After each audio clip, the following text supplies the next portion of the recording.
चुकीची लोक घुसणं, गुन्हेगारी प्रवृत्ती या सहकार्याच्या वेळी घुसणार नाही याची देखील काळजी आपल्याला हातात हात घालून वसंतराव दादांच्या या जिल्ह्यामध्ये आपल्याला करून दाखवली पाहिजे. जाऊन माणसं उचलून पाहिजे ते ठराव करणे ही प्रथा सांगली जिल्ह्यात यापूर्वी कधी नव्हती.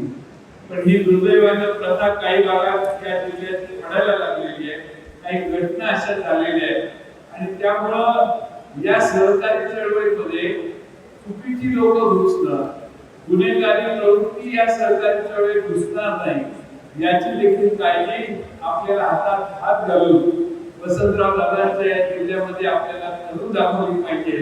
या जिल्ह्याच्या सहकारी चळवळीत आपण पूर्ण ताकदीनं चांगल्या सत्प्रवृत्तींना प्रोत्साहन देण्यासाठी या सहकारी संस्था एकत्रितपणाने चालवतोय आणि म्हणून माझी आपल्या सगळ्यांना विनंती आहे की अशा वेगळ्या प्रवृत्त्या या सहकारी संस्थांमध्ये शिरणार नाही याची देखील काळजी तुम्ही सगळे घ्याल असा विश्वास मी या निमित्ताने व्यक्त करतो.